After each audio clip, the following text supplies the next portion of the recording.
Why do black athletes dominate the global stage? From the Olympic tracks to the NBA arenas, from football fields to boxing rings, their presence isn't just noticeable, it's overwhelming. For decades, the world has tried to explain this dominance with one lazy answer: natural talent. But what if that explanation is incomplete? What if the real story isn't found in biology, but buried deep in history, economics, and systemic design? This is the untold story of how generations of struggle, resilience, and opportunity shaped one of the most powerful cultural forces on Earth. And the truth is far more complex and far more revealing than most people are ready to admit. Picture the roaring crowd of an NBA final, or the electric tension of the 100-meter sprint. Every movement seems effortless. Every leap, every shot, every stride embodies mastery. But behind that mastery lies centuries of forced paths, societal pressures, and strategic funneling. It's not just about speed, strength, or skill. It's about systems that left little room for anything else. Systems that quietly steered millions toward the court and the track, while closing doors elsewhere. In the United States, during the era of segregation, black communities were systematically denied access to wealth-building institutions, high-quality education, and corporate mobility. Neighborhoods were redlined, universities were barred, industries closed their gates. But on the playing field, something different happened. The field didn't care about your skin color if you could perform. The stopwatch didn't discriminate. The scoreboard rewarded results. Sports became one of the few arenas where excellence could not be easily suppressed. And so, talent was concentrated there. What the world later celebrated as black athletic dominance was, in reality, the outcome of generations of systemic narrowing. Sports became both escape and empowerment. For a black child growing up in a segregated neighborhood, the sight of an athlete breaking barriers wasn't just inspiring, it was instructive. If a Jackie Robinson could step onto a white-dominated baseball field and rewrite the rules, then maybe there was hope. But this hope came with a price. While entire generations were channeled into athletic pathways, other avenues remained blocked. Engineering firms weren't scouting in Harlem. Wall Street wasn't investing in black colleges. But basketball courts and football fields were everywhere, often the only well-funded facilities in communities where schools crumbled. ChatGPT said, "This is what we call the athletic paradox. On one side, there's incredible success, champions, icons, legends. On the other side, there's a system that pushed this talent into only a few areas, while other fields were left without the same brilliance." It's a truth America doesn't like to face because it raises tough questions. If black communities had been given the same chances in education, jobs, and institutions, would we still see this level of dominance in sports? Or would that talent have also changed industries, science, and leadership in ways that could reshape the world? This story is not about denying athletic brilliance. It's about understanding the forces that shaped it. When we celebrate the achievements of black athletes, we are witnessing both triumph and testimony. A triumph of human excellence and a testimony to the structures that made sport the singular path to glory for so many. The real story begins when you look beyond the court. To understand why sports became the primary ladder out of systemic disadvantage, you have to follow the money. Throughout the 20th century, as America built its wealth through industries, real estate, and education, black communities were intentionally locked out of these opportunities. Policies like redlining ensured that black families couldn't build generational wealth through home ownership.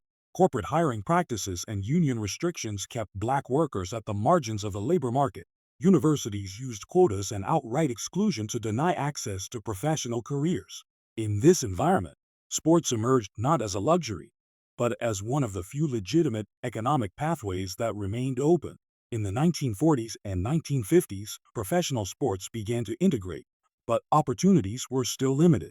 Those who broke through faced immense pressure to represent entire communities. A single athlete's success was seen not just as personal achievement, but as proof of what was possible for millions. For many black families, the path to economic mobility narrowed to one central hope: a child with extraordinary athletic ability. Parents invested time, energy, and belief into athletic development because the doors elsewhere were closed. It wasn't just about fame. It was about survival. By the 1970s and 1980s, the sports industrial complex expanded rapidly. Television deals exploded. Sponsorships turned athletes into global brands. And for black youth growing up in underfunded neighborhoods, the image of the superstar athlete wasn't just a dream. It became one of the only visible symbols of wealth and power that looked like them. Posters of Michael Jordan, Serena Williams, or Muhammad Ali weren't just decorations. They were strategic blueprints. When other professions were invisible or unattainable, sports offered a visible, celebrated, and financially rewarding alternative. This economic funneling was not accidental. As public schools in black neighborhoods deteriorated, athletic programs often remained the most structured and well-resourced spaces. Community courts and local leagues became training grounds. Coaches doubled as mentors, sometimes the only stable adult figures in young athletes' lives. College recruiters scoured these communities, looking for the next prodigy, while corporate sponsors waited downstream to turn athletic excellence into profit. Entire ecosystems emerged to extract and monetize talent, often leaving little space for alternative forms of development. For many black children, becoming an athlete wasn't simply a dream of glory, it was the only visible escape route from generational poverty. While their white counterparts might have seen sports as one of many extracurriculars, black youth were conditioned to see it as the central path. The system rewarded those who excelled athletically but offered little for those who didn't. The result was a kind of structural channeling. Millions funneled toward one high-stakes avenue, where only a tiny fraction would ever reach the top. Behind every highlight reel, there's a silent story of pressure. Families invest everything, time, money, and hope, into a single shot at making it. Communities rally behind promising talents not just because they love the game, but because one athlete's success can uplift entire neighborhoods. Scholarships can mean the difference between college and no college. Professional contracts can transform generations, but this heavy reliance on athletic success also creates a fragile structure. When the pathway works, it produces legends. When it doesn't, it leaves countless talented individuals stranded, with few alternative routes to prosperity. This is why the myth of natural talent is so misleading. It erases the economic conditions that make sports such a dominant force in black communities. It ignores the deliberate policies that closed other doors. It turns a complex story of systemic constraint into a simple biological narrative. The reality is that the economic imperatives of survival shaped generations of athletic excellence. And this dynamic didn't just affect individuals, it shaped entire cultures, communities, and national identities. The roots of black athletic dominance cannot be fully understood without examining how segregation shaped both opportunity and specialization. When formal segregation policies restricted access to mainstream facilities, leagues, and schools, black communities responded by building their own structures. These weren't merely substitutes. They became powerful incubators of talent. In cities across America, black neighborhoods developed dense networks of recreational spaces, basketball courts, sandlots, track fields, where skills were honed in uniquely competitive and creative environments. With limited access to broader society, these spaces turned inward, producing tightly knit ecosystems where excellence was forged daily. Historically, black colleges and universities became central to this process. Denied entry into predominantly white institutions, many black athletes attended HBCUs, where athletic programs served dual purposes, nurturing elite performance and affirming cultural identity. Rivalries between these schools generated intense competition. Coaches became legendary for spotting and refining raw talent. In the absence of mainstream recognition, these athletes pushed each other to extraordinary heights. By the time integration reached college and professional sports, HBCUs had already developed a pipeline of disciplined, innovative, and mentally resilient athletes who were ready to compete on any stage. Street and community environments played an equally decisive role. In urban neighborhoods, public basketball courts functioned like open-air training facilities. Players faced relentless competition, often against older and more experienced opponents. This environment rewarded creativity, adaptability, and toughness. The result was a style of play that differed from the structured systems seen in suburban programs. It wasn't unusual for future NBA legends to come out of these courts with skills that traditional coaching systems couldn't replicate. Similar dynamics occurred in track and field, boxing, and football, spaces where community culture shaped distinctive athletic identities. Segregation didn't just determine who could play where. It also narrowed the range of sports in which black athletes could realistically excel. Sports that required expensive equipment, facilities, or club memberships, like golf, swimming, tennis, or hockey, were often inaccessible. Meanwhile, sports that required minimal infrastructure, basketball, track, boxing, football, became the natural domains of black excellence. Over time, this structural filtering produced concentrated talent pools in specific disciplines. While mainstream narratives framed this as evidence of innate predisposition, the real driver was systemic access and resource distribution. The community itself became the training ground. Churches sponsored teams. Barbershops doubled as scouting hubs where local legends were debated. Older players mentored younger ones, passing down techniques and discipline outside formal institutions. These informal systems compensated for the exclusion from elite training facilities, often producing better results because they were deeply embedded in cultural identity. Competing wasn't just about winning games, it was about proving oneself, earning respect, and representing the neighborhood. These motivations built resilience, a psychological edge that often carried athletes through the intense pressures of college and professional sports. Integration brought new opportunities, but also new tensions. As black athletes began entering previously white-dominated leagues, they faced both celebration and hostility. Their entry disrupted long-held assumptions about athletic hierarchies. Many white institutions sought to recruit black talent not out of social enlightenment, but because winning required it. Meanwhile, the community structures that had nurtured this excellence began to be slowly eroded. HBCUs lost many of their top athletes to integrated programs. Local leagues declined as commercialized sports systems took over. The same segregation that once forced self-reliance had ironically built a foundation of excellence that the mainstream now rushed to absorb. Understanding this phase is crucial because it exposes how systemic exclusion inadvertently produced concentrated brilliance. It wasn't biology that dictated where black athletes excelled, it was the combination of restricted access, community ingenuity, and cultural determination. Segregation built barriers, but it also created crucibles. Those crucibles shaped some of the greatest athletes the world has ever seen. Sports became more than competition. They became a stage for identity, resilience, and power.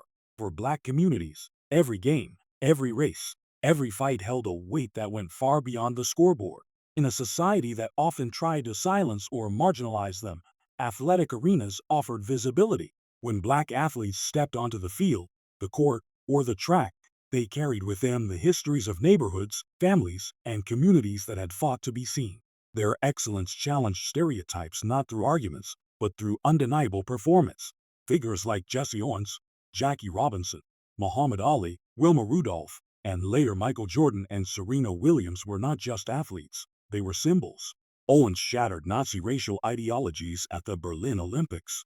Robinson broke Major League Baseball's color line, enduring relentless hostility while performing at an elite level. Ali turned the boxing ring into a political platform, blending athletic dominance with unfiltered critique of American power. Each of these figures reflected a different facet of black identity under pressure: discipline, defiance, artistry, endurance, and vision. Their victories resonated because they unfolded in real time before national and global audiences, forcing societies to confront their biases. Sports also became a mirror. The same arenas that showcased excellence also exposed racism.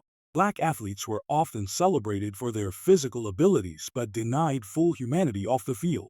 They could win championships yet be refused service at restaurants.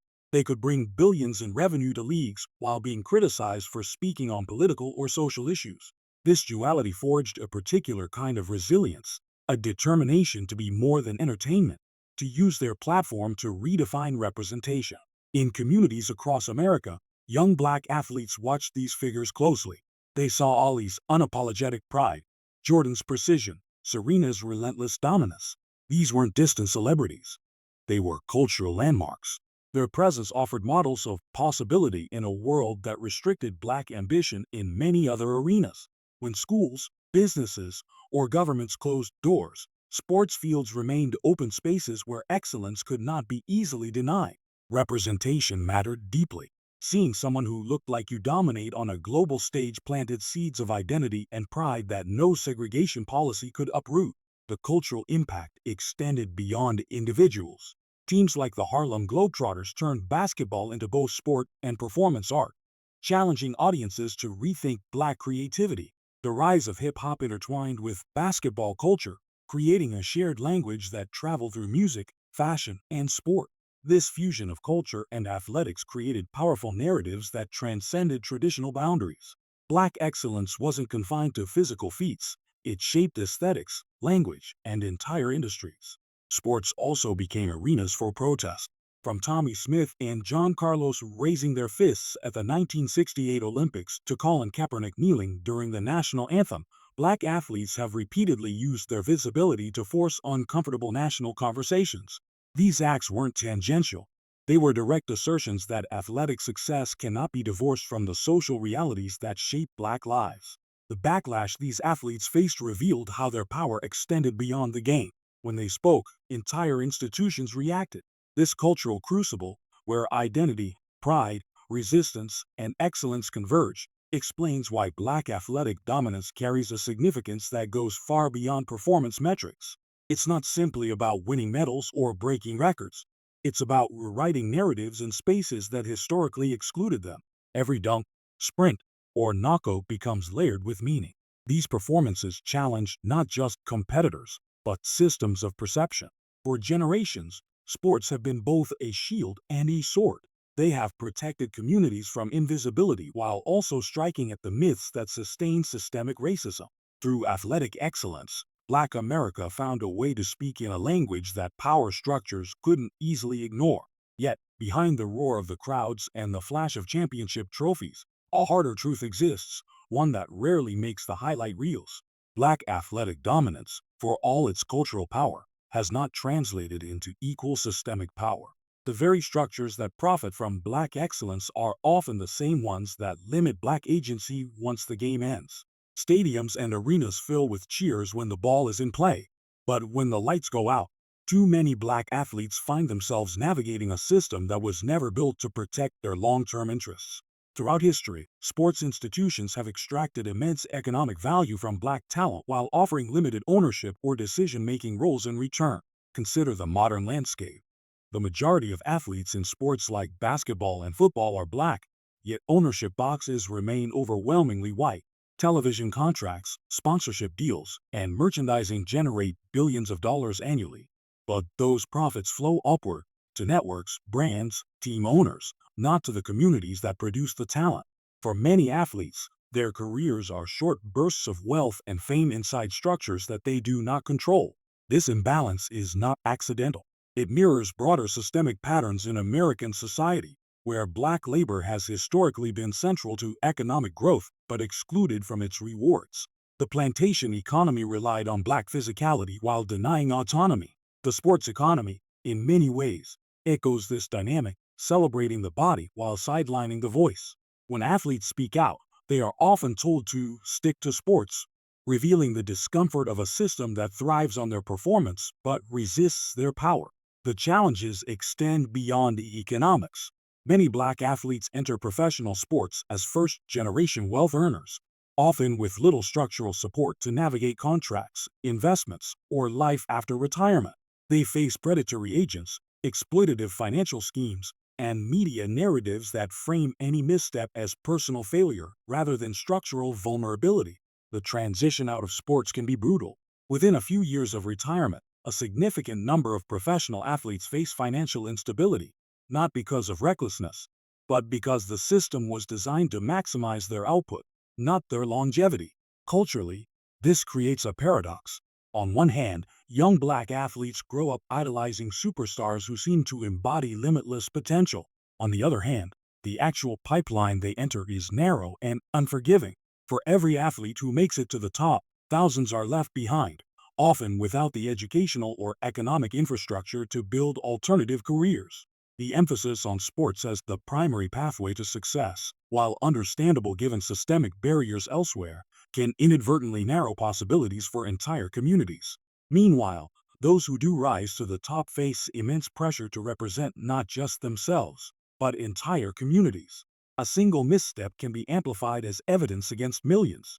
Their bodies are celebrated, their personalities are scrutinized, and their political voices are policed. This is the modern extension of what it has always meant to be a black athlete in America. to be both indispensable and controlled. Yet there are shifts happening. Some athletes are beginning to understand their leverage and use it strategically. Modern stars are not just players, they are brands, investors, and cultural architects.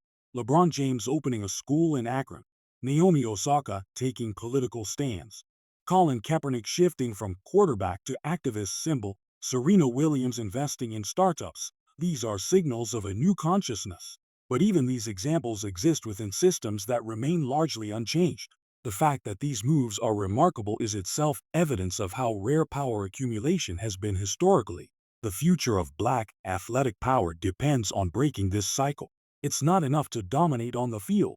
Ownership, governance, media representation, and education must follow. Until then, the same structures that once dictated plantation labor will continue to dictate athletic labor, glorified, televised, monetized, but controlled. The challenge is to turn cultural dominance into structural power. And so, when we step back and look at the full arc of this story, a pattern emerges, one that is as inspiring as it is unsettling. From the earliest days of enforced servitude to the bright lights of modern stadiums, Black bodies have powered some of the most defining chapters of American history. They have tilled the fields, built the infrastructure, electrified audiences, and carried entire cultural movements on their shoulders. Yet, the structures surrounding them have rarely been theirs to shape. The system has always applauded the performance but resisted the empowerment. But history is not static. It evolves when people decide to stop playing by someone else's rules. What we are witnessing now is a quiet but powerful shift. Black athletes and communities beginning to claim not just space on the stage, but control over the stage itself. Ownership stakes, media platforms, educational programs, and activist movements are challenging a centuries-old dynamic. It's no longer just about who can run the fastest or jump the highest. It's about who writes the contracts, who broadcasts the games, who invests the profits, and who tells the stories. This is where the narrative moves from individual triumphs to collective power. When LeBron James builds a school, he's not just helping students, he's rewriting the role of an athlete in society. When Colin Kaepernick takes a knee, he's not just protesting police brutality, he's exposing the uncomfortable truth that athletic success doesn't shield one from systemic injustice. When Serena Williams invests in startups or Shaquille O'Neal buys into business empires, they're signaling that cultural capital can be converted into real economic leverage. These moves matter because they show the next generation that excellence doesn't have to end with a championship. It can begin there. But this shift also requires all of us, fans, viewers, storytellers, to rethink the way we engage with Black athletic excellence. Do we only celebrate when there's a highlight reel? Or do we also support the uncomfortable conversations about power, ownership, and justice? Do we see athletes as entertainers or as human beings embedded in larger historical currents? Do we amplify their voices when they speak truth to power? Or do we retreat to the familiar comfort of just stick to sports? Change doesn't happen through applause alone. It happens when narratives shift, when structures are challenged, and when communities refuse to be reduced to spectacle. The legacy of Black athletic excellence is not just one of triumph against the odds. It's a story of unfinished power, a reminder that domination on the field means little if it doesn't translate into transformation off it. This is where you become part of the story, because stories like this aren't just about the past. They're about the choices we make today and the future we create. Think about your own life. Do you have a friend who's very different from you but still one of your closest? Someone who sees the world in another way but makes your bond even stronger? Tell us in the comments. That's what this story is really about. Unexpected friendships, shared struggles, and the power to shape what comes next together.